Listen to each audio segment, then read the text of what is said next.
Buenas noches.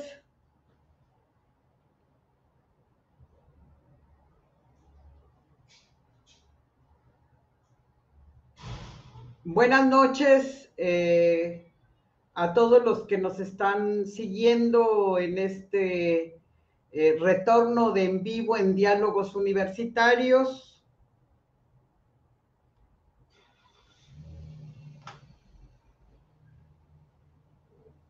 Tenemos de invitados en estos diálogos a importantes compañeros.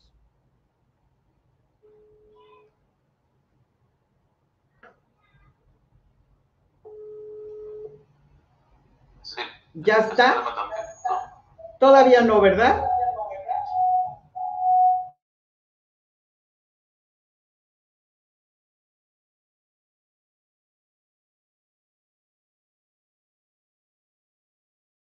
Estamos arreglando detalles técnicos, en unos momentos comenzamos.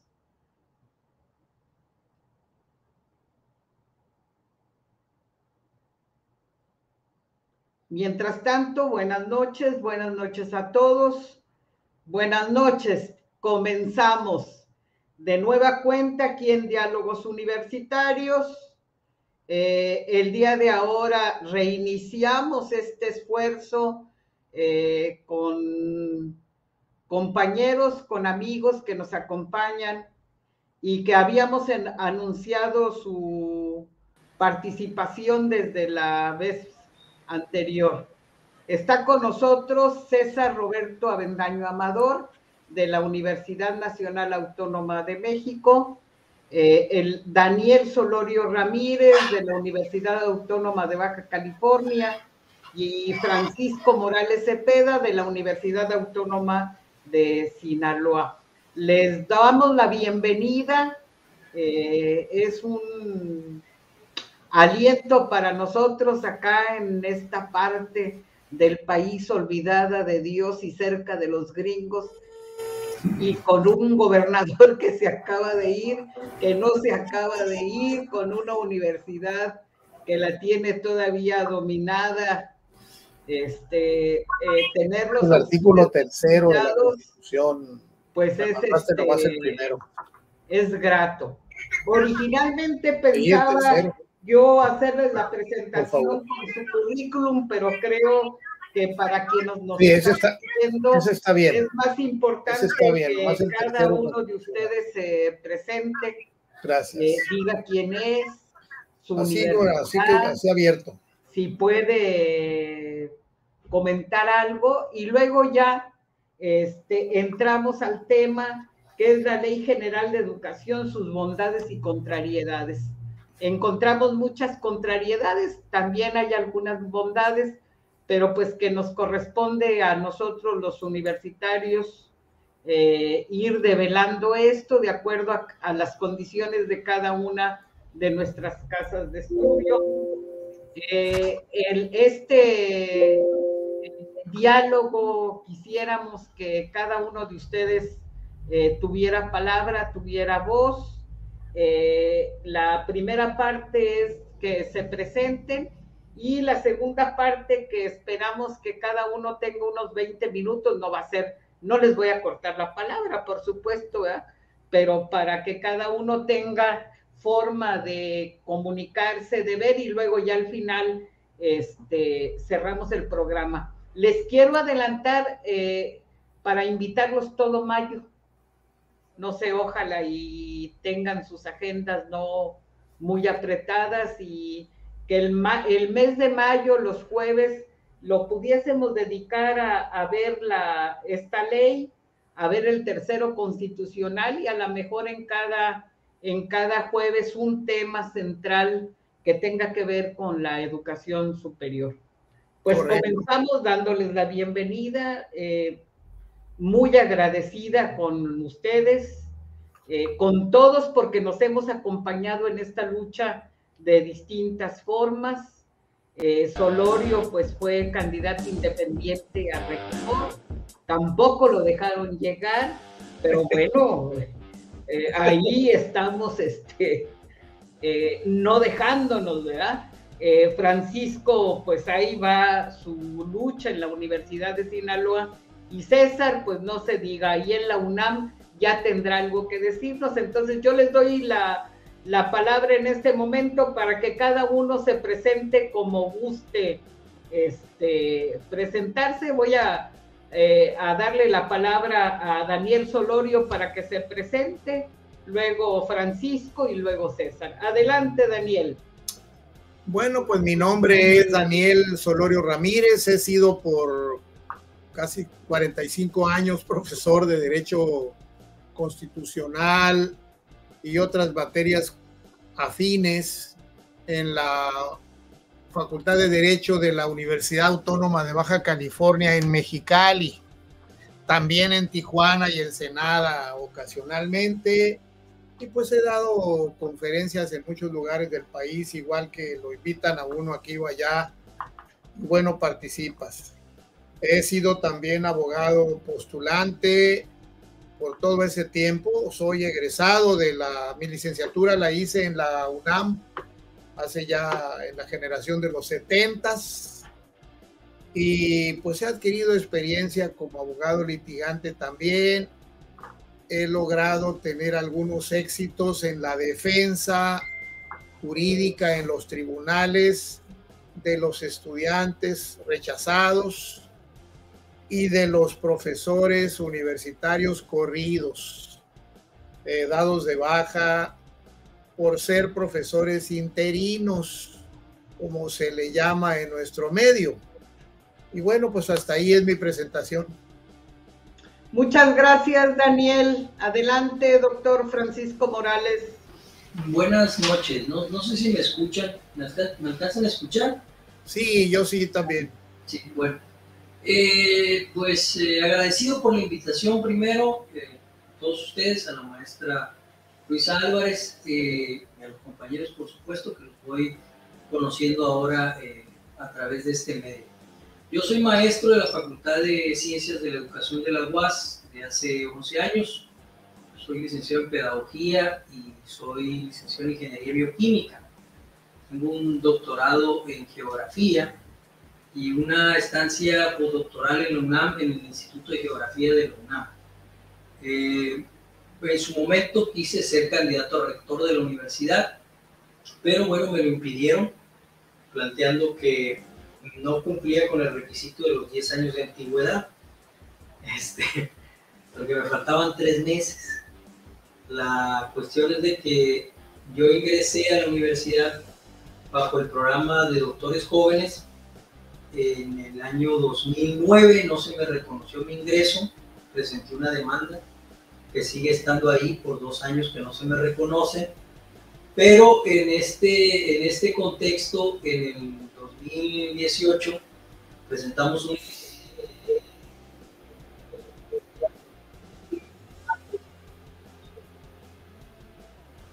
No se oye. En el marco de la búsqueda de la recuperación de la autonomía universitaria y de la democracia universitaria. Esto llegó junto con otras iniciativas dentro del contexto del triunfo de Andrés Manuel López Obrador y con la intencionalidad pues de darle fin al ciclo de las universidades neoliberales, ¿no? De la universidad de las acreditaciones, de las universidades del retiro del voto estudiantil, en el caso de la UAS. Y a partir de ese año comenzó todo un movimiento universitario que no es de ahora.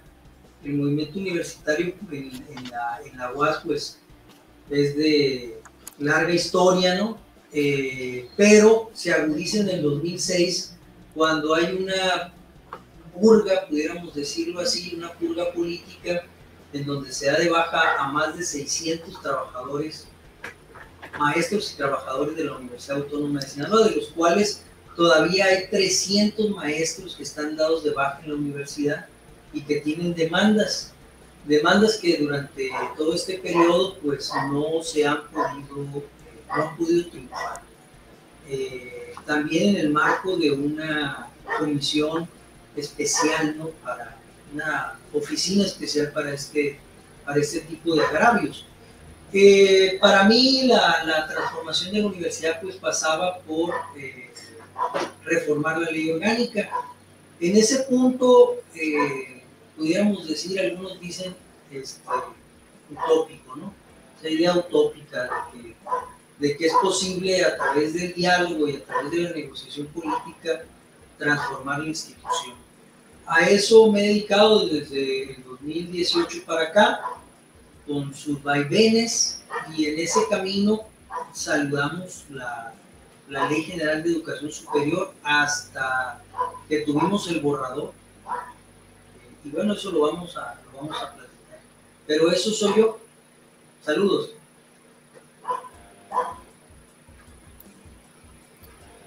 Buenas noches, Daniel. Buenas noches, Francisco.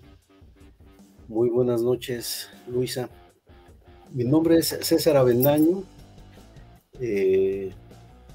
Yo soy profesor y luego ahí viene todo el debate y toda la bronca de si la UNAM sigue o no sigue siendo la máxima universidad de esta nación, y un debate todavía mayor si sigue siendo nacional. Somos la universidad que le ordeña al Estado mexicano una buena cantidad de dinero. Tanto dinero, 51,000 millones de pesos, suficiente como para corromper no solamente a grupos de profesores, sino también suficiente para corromper a medios y corromper, digamos, a otros espacios en donde la vida universitaria literalmente se ha puesto, digamos, entre signos de interrogación. De formación soy psicólogo, y de práctica cotidiana, pues no sé, hay mucha gente que me confunde como sociólogo, y hay otros muchos que me confunden como antropólogo, porque pues regularmente hago un trabajo de campo pues de ese trabajo de campo que ya los profesores universitarios hace muchos años que ya no hacen, que es mantener un contacto permanente con los conflictos cotidianos que vive el país, y sobre todo los conflictos que más lastiman o que más sensibilidad levantan, como dicen los miembros de la Suprema Corte de Justicia de la Nación. Me parece, digamos, que una de las cuestiones que, bueno, particularmente a mí más me preocupan, y es en lo que he andado, es de un lado el problema de las militancias. O sea, es de preocupar, por ejemplo, que los profesores universitarios no se asumen como trabajadores, o sea, se asumen como una especie de ente distinto y distante al resto del país, y creo que en términos de proyecto educativo genera un problema muy serio eso. Entonces mis últimas reflexiones y mis últimas investigaciones han tenido que ver con ese fenómeno de la militancia. Y otro territorio que me parece que es un territorio común a muchas disciplinas en este país es, pues, qué relación guarda la ley con lo que uno hace. Porque resulta, digamos, que el asunto de la ley se la dejamos a los especialistas en ley, y el resto, literal, somos unos ignorantes en materia de ley. Porque en el caso de los profesores universitarios, o sea, una característica es que se sienten una especie aparte. Pero también otra característica es que ignoran la ley y en consecuencia pues no saben ni lo que la ley les pide, ni lo que la ley les demanda o lo que la ley potencialmente les puede otorgar como derecho.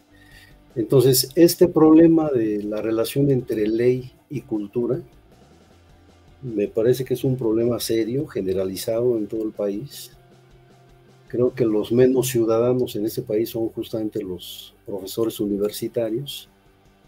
No saben lo que significa pues esa frasecita que suelen repetir mucho los políticos, que es que vivimos en un Estado de Derecho. No saben lo que significa vivir en espacios autónomos, y me parece que ahí la discusión fuerte está en si en ese momento la autonomía es una cosa que pone en un lugar privilegiado al sector académico, o la autonomía es un espacio que pone en riesgo el trabajo académico. En esas cosas es en los que son asuntos en los que he estado pensando y escribiendo en los últimos tiempos. Pues entramos de hecho al tema con sus presentaciones. Como que no nos podemos deshacer de nuestros vínculos. Pues, ¿quién quiere comenzar? Podemos comenzar con Sinaloa, que es la que trae ahorita hay una demanda de derogación, de derogar un apartado de la ley o del tercero constitucional. Francisco, ¿nos puedes adentrar a la demanda que tienen ustedes o ampliarnos el panorama sobre la Ley de Educación Superior y la Universidad Autónoma de Sinaloa? Bueno, lo que pasó fue que en el mes de enero nosotros hemos estado manifestándonos en la... Un poquito no te escuchamos. ¿Ahí me escuchan? Te escuchamos bien bajito. A ver, permítame, porque quizás sea el micrófono que traigo. Déjenme cambiar de micrófono nada más. A ver si me escuchan mejor. ¿Ahí me escuchan mejor? ¿Sí? Sí, creo que es mejor. Sí, bueno. Es que como traigo varios micrófonos aquí es un problema. Miren, cada año nos hemos estado manifestando en el Palacio Nacional nosotros. Nos hemos estado manifestando en el mes de...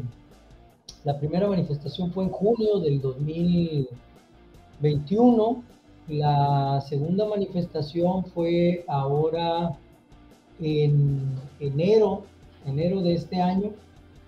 Ahí nos acompañaron los compañeros de la Unison y compañeros sindicalistas de la UNAM, del CITUAM, de Chapingo, y ahí fue donde surgió el encuadre de la intención de modificar el apartado 7 del artículo 3º constitucional, justamente por esta idea de que la autonomía, esa autonomía que dio López Portillo, esa autonomía que después fortalece, entre comillas, Salinas de Gortari, pues en los hechos lo que hizo fue hacer una autonomía que compartimos esa idea, una autonomía feudal, de corte feudal.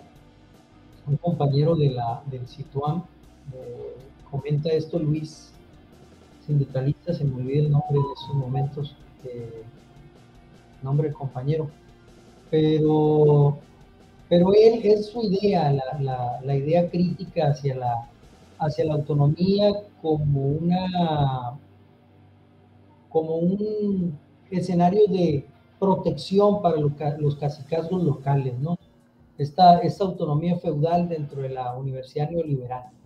Y en ese contexto nosotros lo que planteamos fue desde un principio, cuando se debatía la Ley General de Educación Superior, planteábamos que era una nueva barrera para impedir las reformas a las leyes orgánicas. Y entonces nosotros planteamos desde un principio que este artículo se derogara, el artículo 2 de la Ley General de Educación Superior. Los compañeros sindicalistas planteaban modificaciones al apartado 7 y al apartado A, al apartado 7 del artículo 3º constitucional y al apartado A de la Ley Federal del Trabajo, ¿no?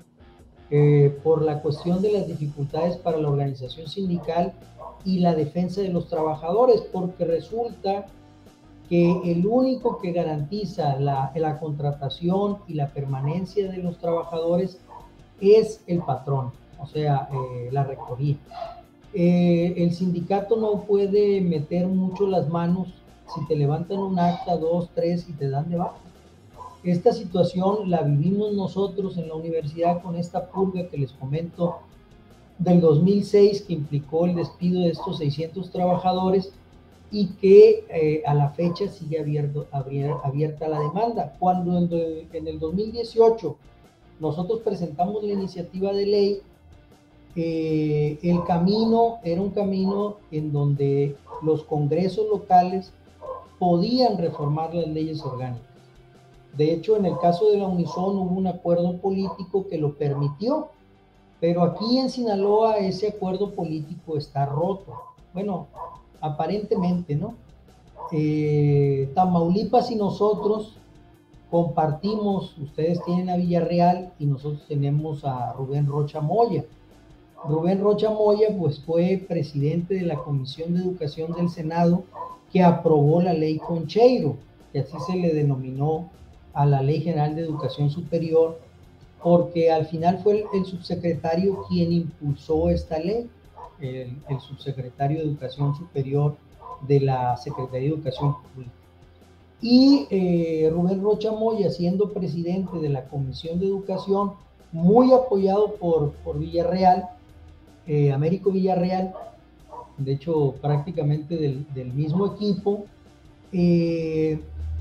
impulsaron esta propuesta que en su momento yo lo cuestioné de manera directa con Rocha siendo senador. ¿Por qué lo cuestioné? Porque coincidimos en un vuelo de avión. Yo iba a la Ciudad de México, él venía junto con la senadora Imelda Castro, ambos de aquí de Sinaloa, y yo le dije, ¿por qué no reformamos la ley orgánica en un congreso? Y él me comentó, vamos a impulsar la Ley General de Educación Superior, Francisco, te voy a mandar el borrador. En el regreso, por azares del destino, nos volvimos a encontrar y yo ya había leído la ley y le dije, oye, este artículo, el artículo 2, en realidad es un artículo para proteger a los caciques universitarios. O sea, estás pidiendo tú que se consulte a la autoridad universitaria para reformar una ley orgánica. Eso, pues, ¿quién se va a querer hacer el harakiri, no?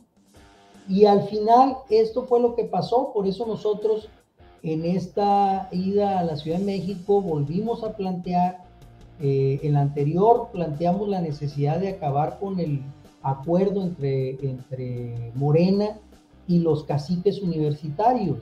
Y en esta ocasión planteamos, no solamente hay que acabar con ese acuerdo, sino que hay que derogar el artículo 2 de la Ley General de Educación Superior.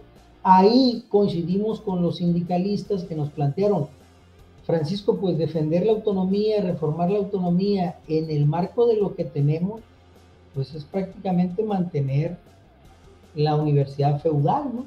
Bueno, sí, le digo la universidad neoliberal, ¿no? Esta universidad que está basada en las acreditaciones, que está basada en todo un aparato ideológico, corporativo, ¿no? De corte académico, pero que en muchos aspectos significa cumplir con indicadores que pasan por tener una butaca cojinada o cosas de este tipo, ¿no? a lo que yo he planteado de manera reiterada, porque ahora ya hay un conflicto aquí en la universidad, ya hay un conflicto directo entre Héctor Melesio Cohen Ojeda, quien ha detentado el poder de la universidad, al estilo de, en paz descanse, ¿no? Pues ya murió, al estilo de Padilla, ¿no? En la UDG, y que lo que yo veo es una resistencia a un fin de un ciclo dentro de las universidades, que es el ciclo neoliberal.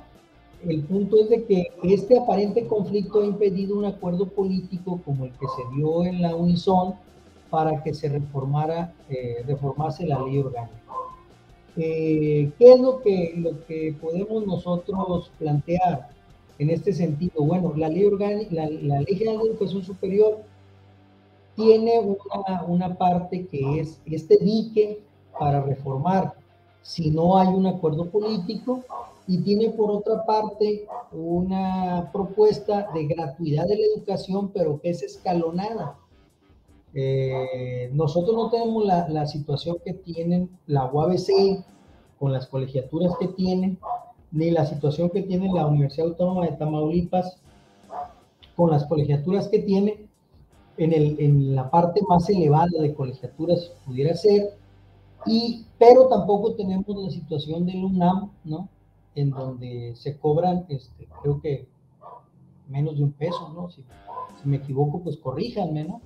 Pero nosotros estamos en un punto medio en donde la universidad cobra entre 700 y 900 pesos anuales por su colegiatura, y donde los cobros son más elevados son en las carreras semiescolarizadas. Francisco, antes de entrar al aspecto de las colegiaturas y de la gratuidad, aquí sería importante que intervinieran los compañeros para una pregunta con referente a la propuesta que tienen ustedes de derogar el artículo 2 de la Ley General de Educación Superior. Sería una pregunta para Solorio, que es abogado, para César de la UNAM, y tiene que ver con nuestra universidad. Ciertamente, el Congreso, los congresos locales no pueden intervenir en las reformas de los estatutos orgánicos de las universidades, pero eso no quiere decir que los congresos locales no intervengan en las leyes constitutivas de las universidades públicas. Solorio y César, ¿qué opinan de esto? Tiene apagado el micrófono. Tienes apagado el micrófono.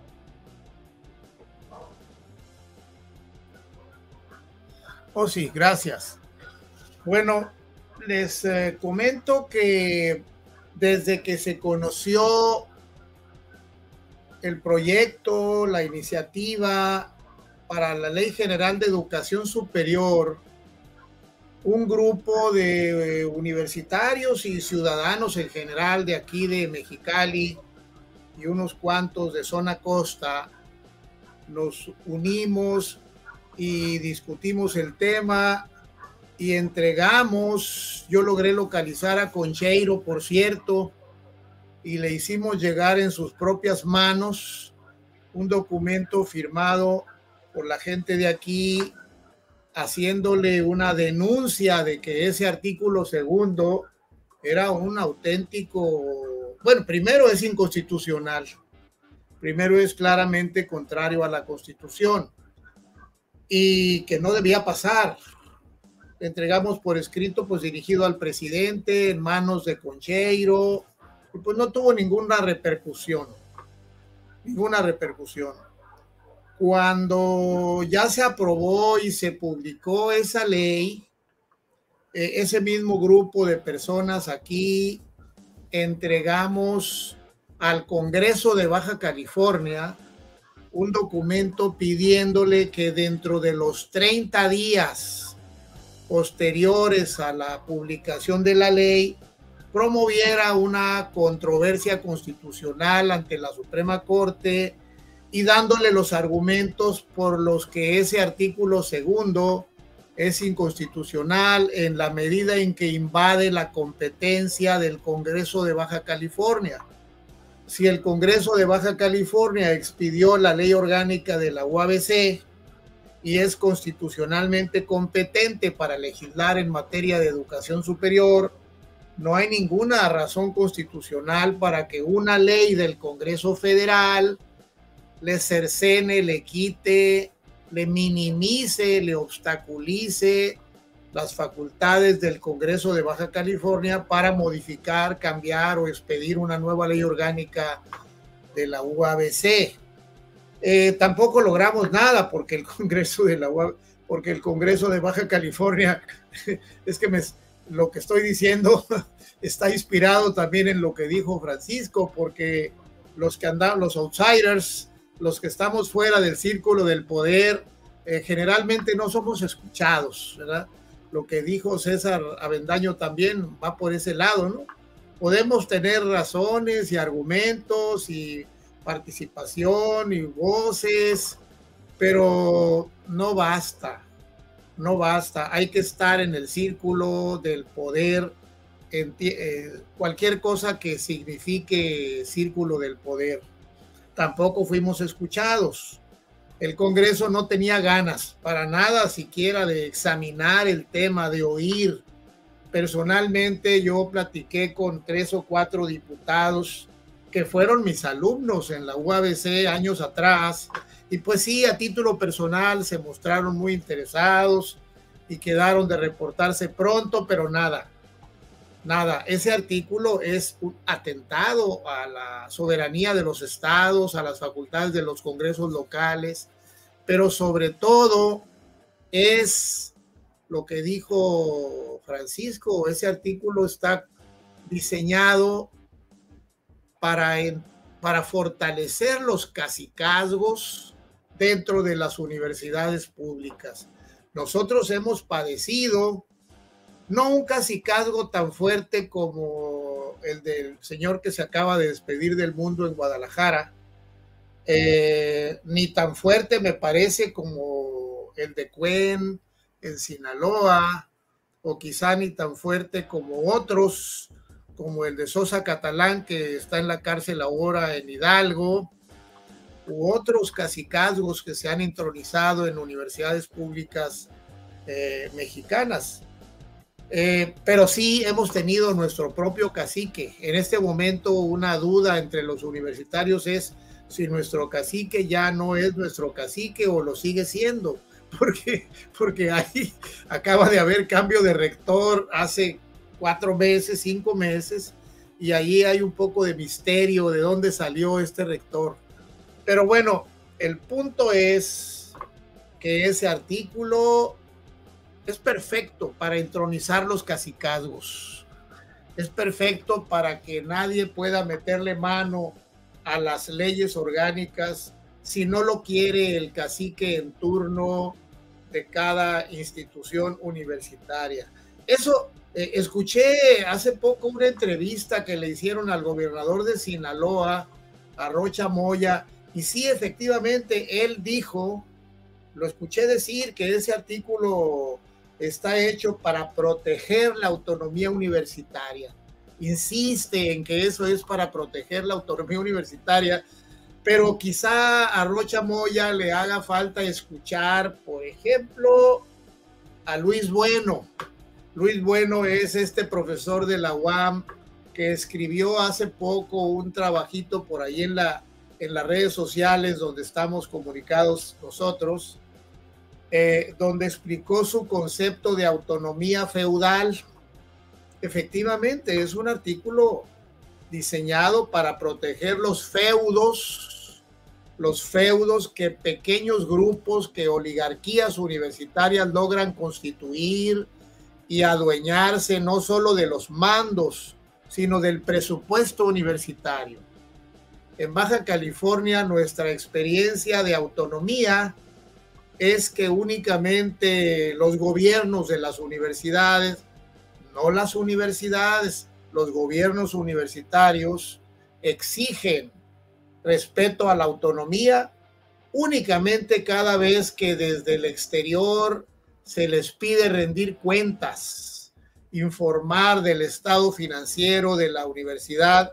Eso los hace enojar mucho y de inmediato convocan al Consejo Universitario, que es una asamblea sumamente dócil, diseñada para que sea dócil, legalmente construida como una institución dócil. Mientras no se modifique la ley orgánica, mientras no tengamos otra ley orgánica, no vamos a tener un consejo universitario que pueda eventualmente ser independiente del gobierno central de la universidad. Las juntas de gobierno son, me parece, una plaga, una auténtica plaga a la que hay que combatir.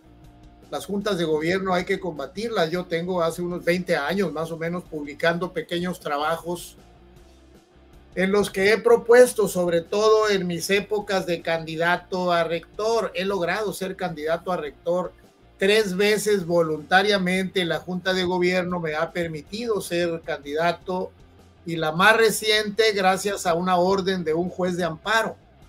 Fue necesario lograr que un juez de amparo le ordenara a la Junta de Gobierno: admítelo para que sea candidato a rector, déjalo participar. Eso es lo que hice. Pero las autoridades, los gobernantes universitarios, las juntas de gobierno son instituciones diseñadas legalmente hablando, y ya en la práctica también, diseñadas para proteger cacicazgos, para defender la autonomía de los feudos que se constituyen en torno al uso y abuso del presupuesto universitario. Es que los presupuestos universitarios son tentadores.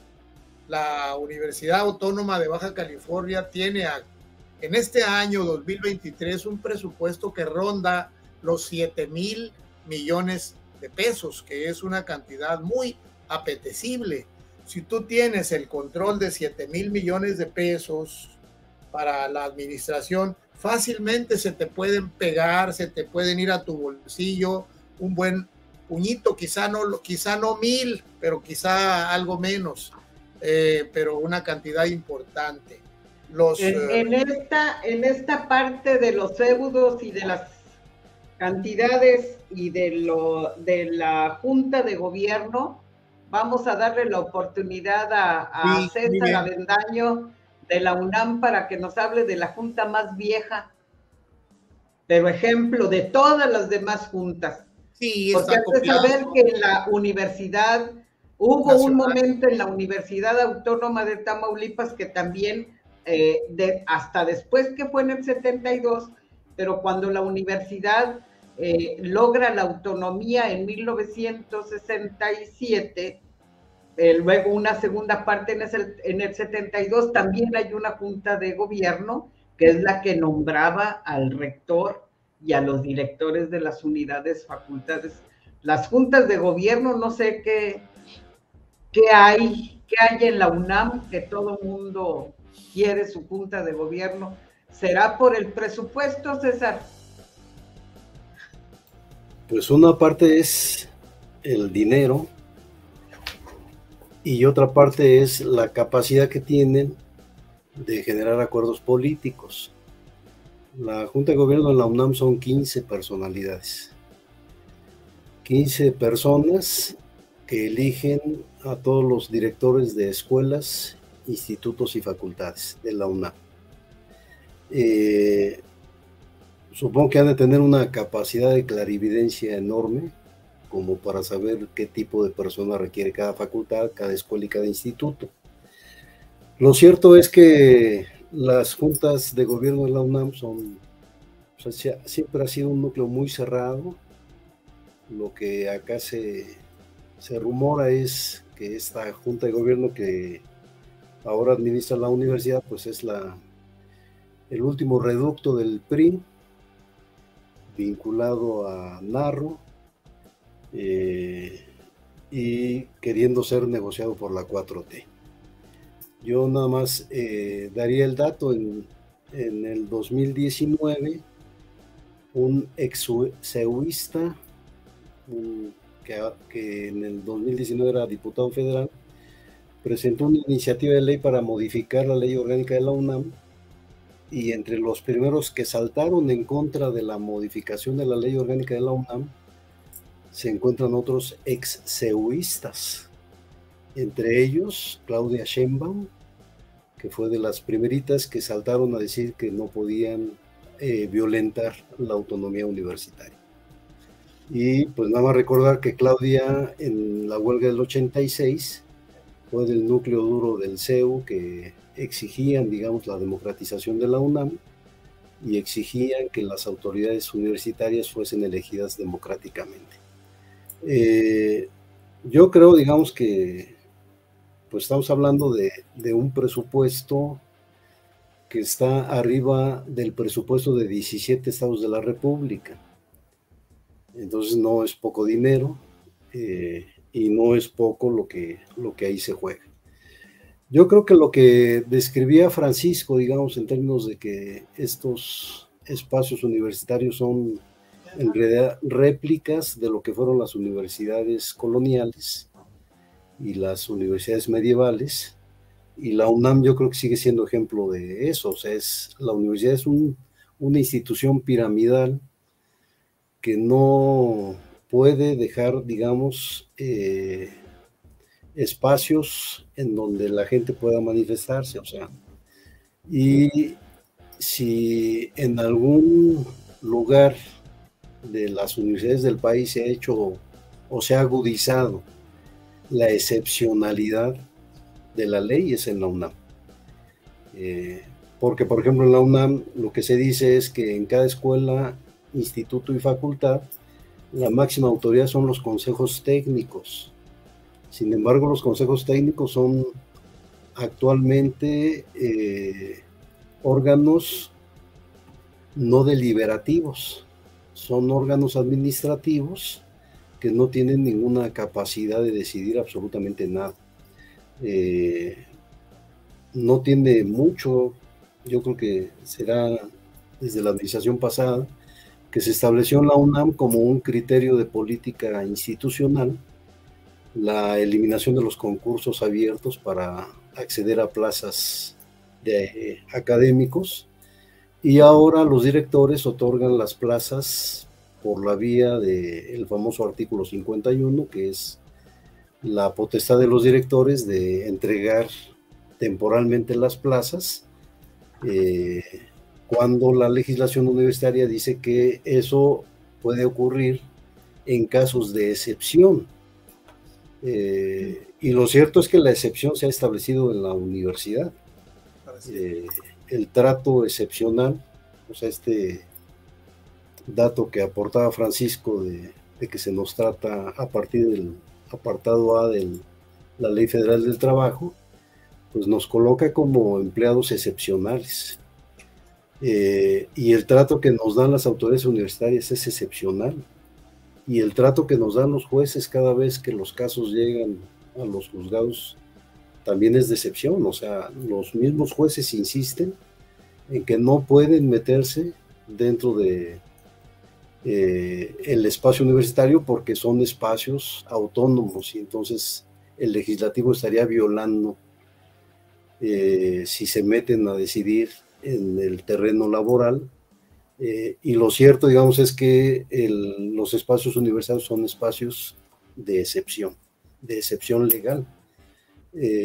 Y me parece que un asunto que habría como que estar pensando permanentemente, porque no creo que de manera inmediata haya una posibilidad de que se modifique la ley para que las leyes orgánicas de cada universidad puedan ser legisladas por los diputados locales o los federales.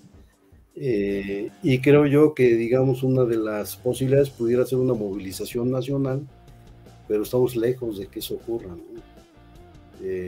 sobre todo por esto que yo señalaba, o sea, a los profes universitarios poco les gusta, o sea, les incomoda incluso que uno los invite a la movilización, porque sienten que pierden pues el pedigrí, ¿no? El pedigrí académico, como que se humanizan, como que casi son lo mismo que el trabajador administrativo, y pues no, ellos son docentes, ellos son profesores, ellos flotan, no tocan este mundo. Entonces yo creo que ahí hay un problema cultural muy serio, pues, porque intentar modificar el estatus legal de las universidades con trabajadores que no se asumen como trabajadores es todo un reto, pues.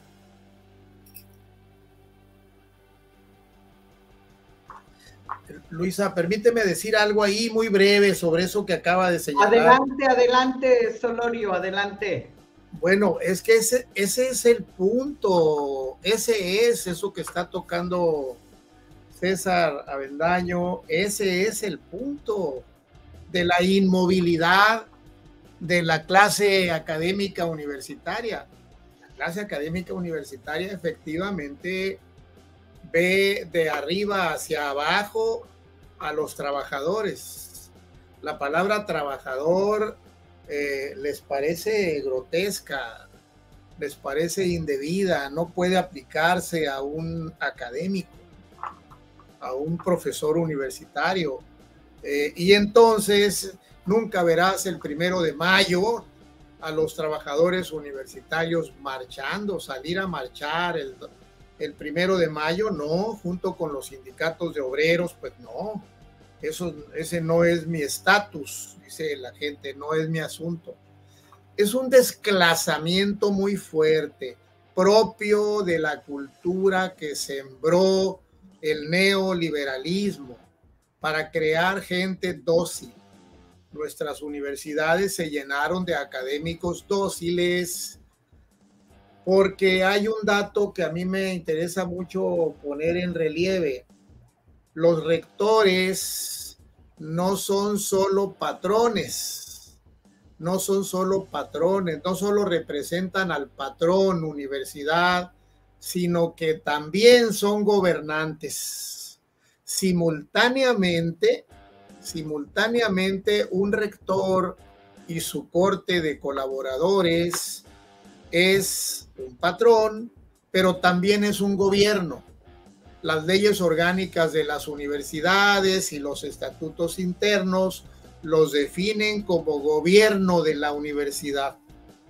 El gobierno de la universidad se integra por junta de gobierno, consejo universitario, rector, directores, son gobernantes y por tanto generadores de actos de poder, pero además son patrones, son los que deciden los salarios, son los que deciden las contrataciones, tal como lo señalaban los compañeros hace un momento. Las contrataciones de académicos en las universidades, por lo menos en ese momento voy a hablar solo de la UABC. Nosotros en la UABC, yo creo que en la UNAM y con ustedes debe ser algo muy parecido. Alrededor del 75% de académicos son académicos precarios, sin definitividad, académicos que son contratados dos veces al año. Tú, académico, naces y mueres jurídicamente hablando 2 veces al año. Se te contrata por cada semestre y cuando termina cada semestre, tu patrón universidad a través de sus gobernantes te puede decir, al terminar un ciclo escolar, te puede decir, mira, ya el siguiente ciclo no te vamos a contratar. Por el momento no te vamos a necesitar, pero está al pendiente porque tal vez en 1, 2 o 3 años te volvamos a llamar.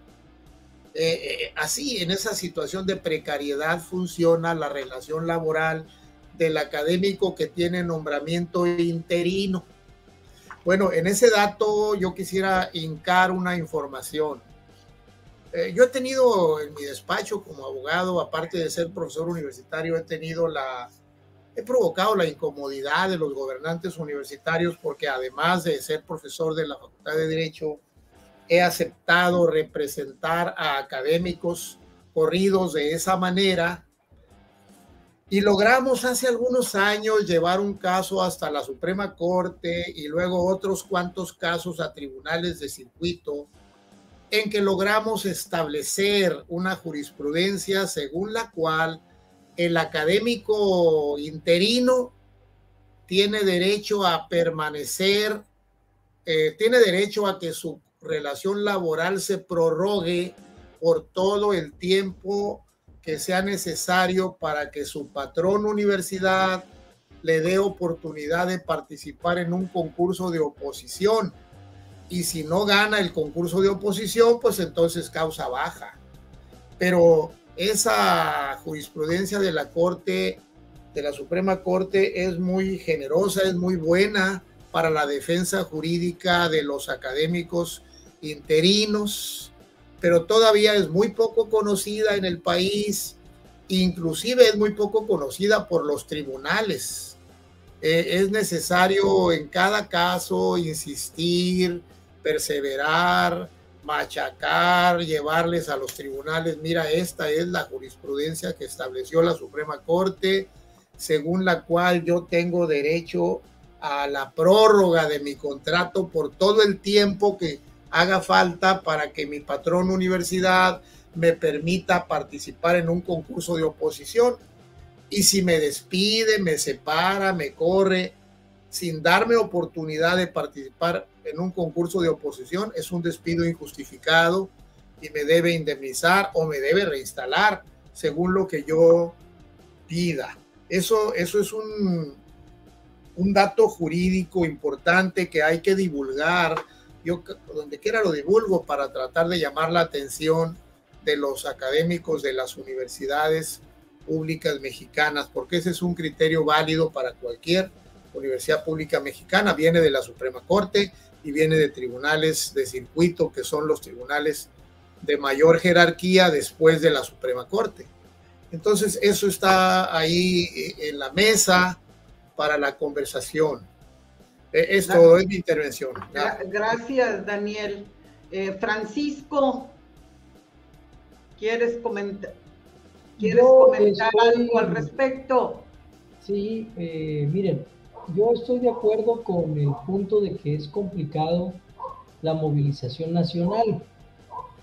Cuando estuvimos en México en la manifestación del mes de enero, hicimos un acuerdo con los distintos sindicatos, entre ellos con el compañero Luis Bueno, al que le planteamos la posibilidad de hacer un foro nacional de universidades con el fin de llevar a debate estos 3 puntos. La derogación del artículo 2 de la Ley General de Educación Superior, correcto, modificación del apartado 7 y la salida de nuestra condición de trabajadores especiales del apartado A visa, que nos tiene bajo dominio y de las rectorías en turno, ¿no?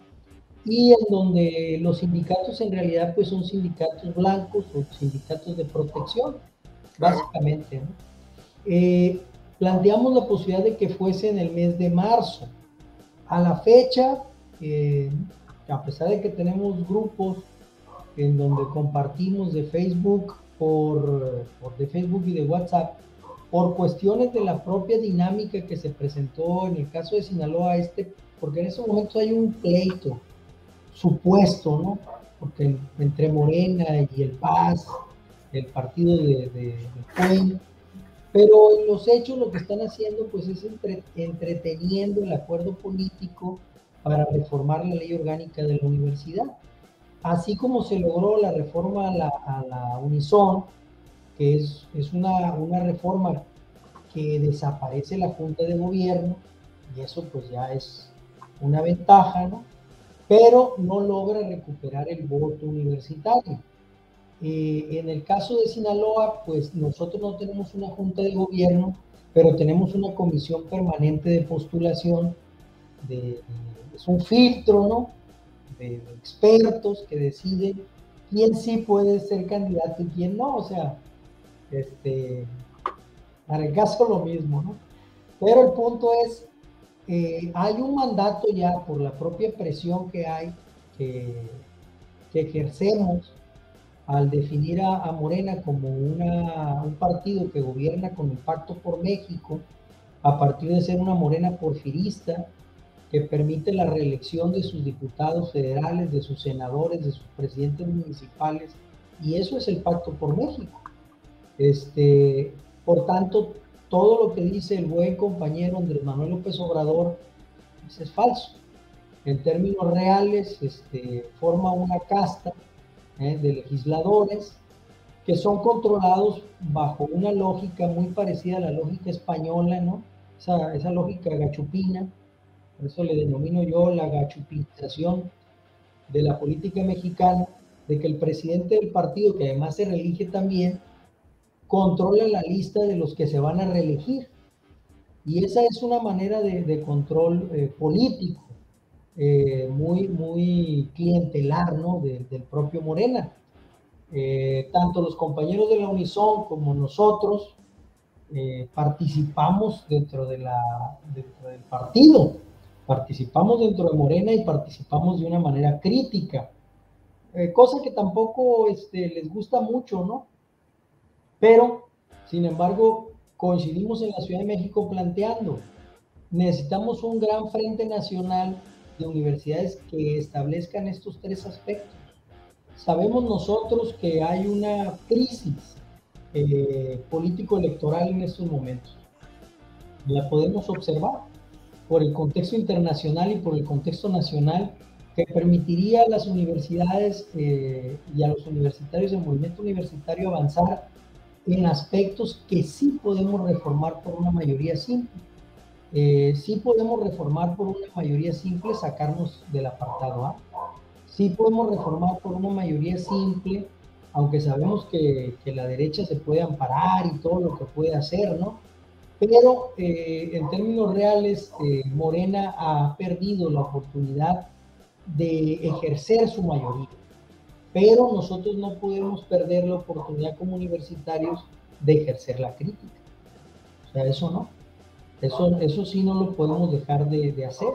Los pequeños o grandes esfuerzos que se hagan rumbo a la posibilidad de un gran foro nacional, como le decíamos con Luis Bueno, nos permitiría a nosotros poner la voz ante una coyuntura político-electoral que planteamos que se definía en el mes de noviembre. Ahora se adelantan la definición del candidato de Morena a partir de la convocatoria, pero eso no deja de lado la posibilidad de armar ese foro nacional, que es la propuesta que hicimos en aquel momento y que yo traigo a la mesa.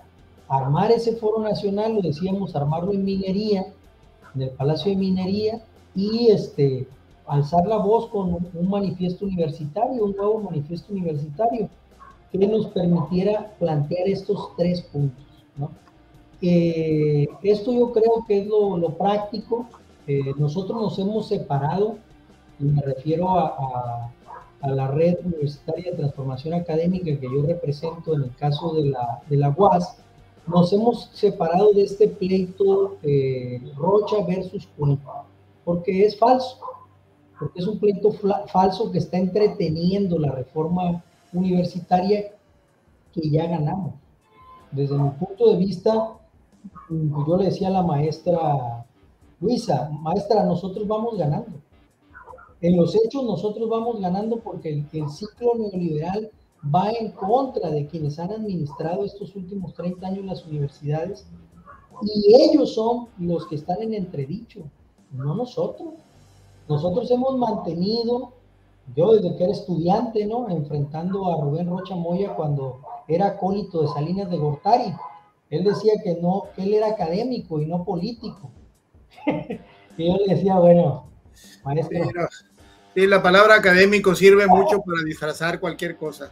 Y entonces, hagamos el acuerdo del Foro Nacional, no nos dejemos apabullar y mantengamos dentro y fuera de la estructura partidista pues una posición crítica y buscando la autocrítica también. Esa sería mi postura. Bien, hemos ido recorriendo cada uno de nosotros.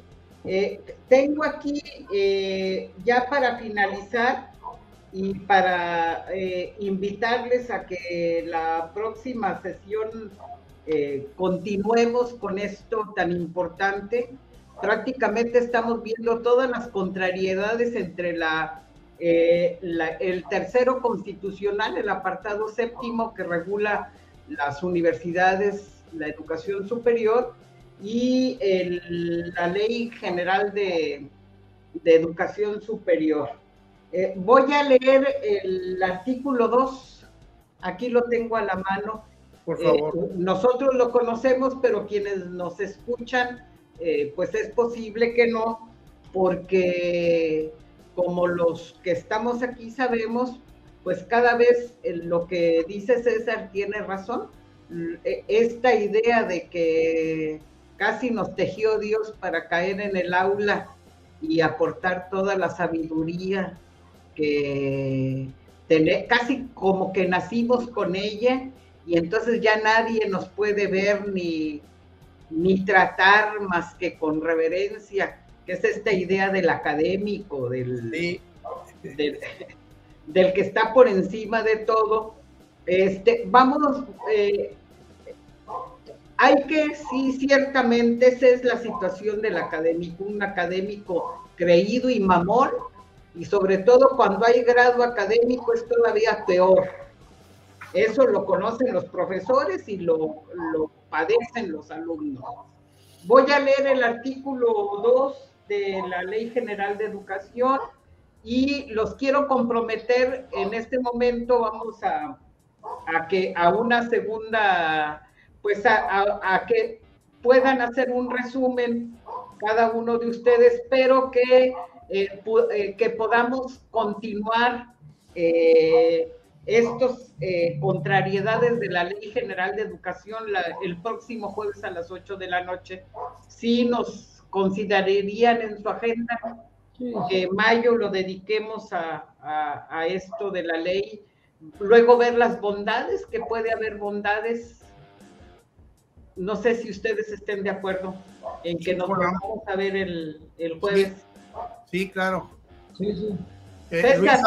Luisa, ofrezco enviarte mañana para que se los hagas llegar los dos documentitos de una página y media cada uno, donde un grupo de universitarios de acá le pedimos a Concheiro, se puede decir, aunque va dirigido al presidente y otro al Congreso de aquí, lo que les decía hace un rato, oponiéndonos a ese artículo segundo.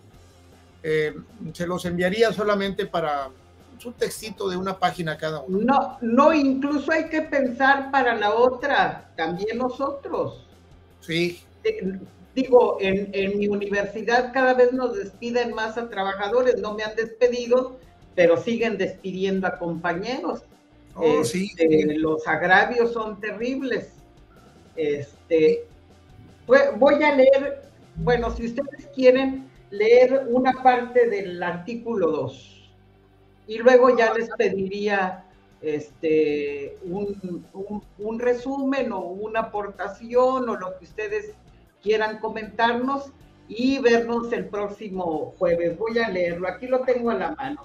Dice artículo 2, las universidades e instituciones de educación superior a las que la ley otorgue autonomía contarán con todas las facultades y garantías institucionales para que se establecen en la fracción séptima del artículo 3 de la Constitución Política y se regirán por sus respectivas leyes orgánicas. La normatividad que deriva de estas y en lo que resulte compatible por las disposiciones de la presente ley. Los procesos legislativos relacionados con sus leyes orgánicas en todo momento respetarán de manera irrestricta las facultades y garantías a las que se refiere el párrafo anterior, por lo que no podrán menoscabar la facultad y responsabilidad de las universidades e instituciones de educación superior autónomas por ley de gobernarse a sí mismas, realizar sus fines de educar, investigar, difundir la cultura, respetando la libertad de cátedra, investigación y de libre examen y discusión de las ideas, determinar sus planes y programas de estudio, fijar los términos de ingreso, promoción, permanencia de su personal académico, así como de la administración de su patrimonio. Ningún acto legislativo podrá contravenir lo establecido en la fracción séptima del tercero constitucional. Cualquier iniciativa o reforma a las leyes orgánicas referidas en este artículo deberá contar con los resultados de una consulta previa, libre e informada de la comunidad universitaria, a los órganos de gobierno competentes de la universidad o institución de educación superior, a la que la ley otorga autonomía y deberá contar con una respuesta explícita de su máximo órgano de gobierno legislativo. La última parte no la leo, que es lo que tiene que ver con la relación del apartado A de los trabajadores especializados. Nada más un comentario al respecto que voy a hacer yo y luego cada uno de ustedes tiene la palabra. En el caso, por ejemplo, de la Universidad Autónoma de Tamaulipas, de acuerdo con el número de amparo que se ha ido promoviendo con apoyo de compañeros, que es el 1780/2021, una de las resoluciones de este año, en enero, del tribunal colegiado, en esta resolución se depone, se le dice al juez, al segundo juez, que deponga el procedimiento, y a mí lo que me indica es que me pronuncie ampliando la demanda por la inconstitucionalidad del estatuto orgánico.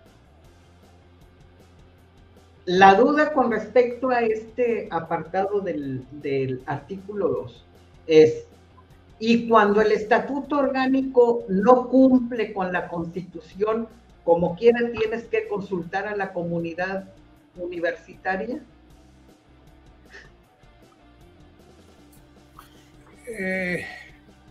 Lo que pasa, Luisa... O sea, bueno, Luisa, termino aquí y ya pueden hacer los comentarios finales en resumen y ir fijando los temas para la próxima sesión, que sería el jueves. Adelante, compañero. Bueno, yo señalaré, Luisa, que en tu caso específico, ese amparo es muy valioso, pero no se va a topar con el problema del artículo segundo de la ley orgánica de esta ley que estamos hablando. No se va a topar con él, porque no obliga la sentencia final, que yo espero que tengas favorable completamente, porque ya está anunciado con lo que llevas, está anunciado que tendrás una sentencia final que obligará a que te permitan participar en el proceso de selección de rector por el principio de la paridad de género. Vas a tener que participar,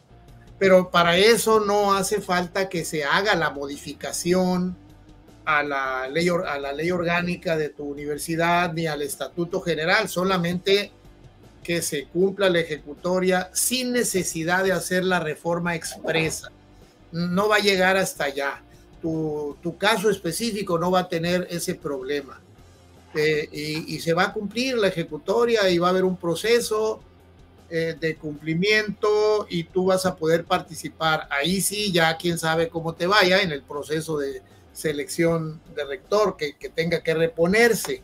Pero bueno, por lo pronto es un interesante triunfo en los tribunales, triunfo a tu persistencia, a tu perseverancia incansable para abrir espacios de debate en esa universidad. Y yo, por tanto, te felicito muy sinceramente. Y segundo, ya nada más para cerrar esta última intervención, agrego que toda la primera parte de ese artículo segundo que acaba de leer Luisa no dice nada, no dice absolutamente nada nuevo. Repite lo que está en la fracción séptima del artículo tercero, no dice nada nuevo. La última parte sí, es donde se crea ese candado, esa prohibición a los congresos de los estados de ejercer su facultad constitucional para reformar las leyes orgánicas o modificarlas o expedir nuevas leyes orgánicas de sus universidades. Ese es el verdadero problema del artículo segundo. Por tanto, pues me sumo con muchísimo gusto a la idea de un Congreso Nacional en el que yo estaría participando en cuanto fuera posible. Ahí termino mi intervención. Muchas gracias a todos. Gracias, Solorio.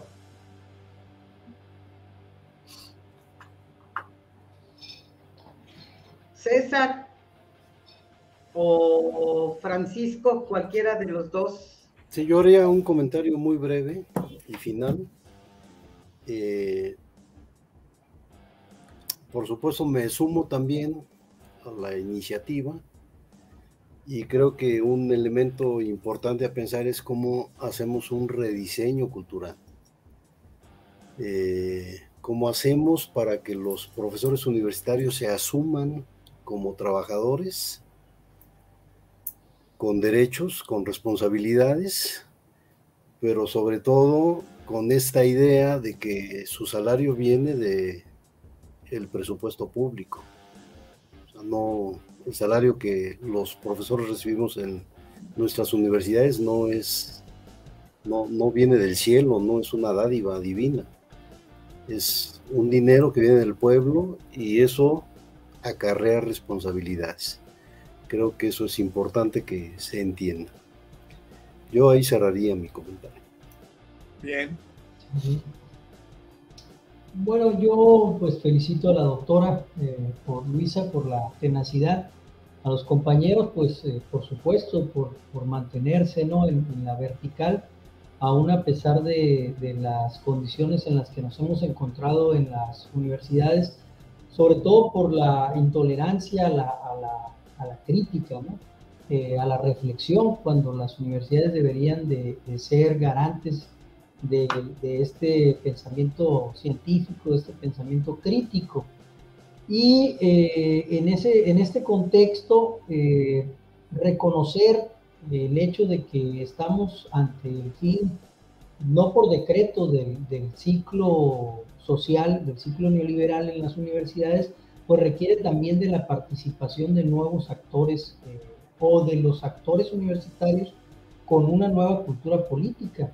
Yo estoy de acuerdo en el hecho de que hemos perdido la condición de proletarización de las actividades académicas y pensamos alejados, ¿no?, de la idea de que somos sujetos de obligaciones, somos sujetos de derechos, pero también de obligaciones que impliquen siempre la posibilidad, creo yo, de recuperar algo que sí es interesante y lo dejo sobre la mesa para la siguiente plática, que es el concepto de comunidad universitaria.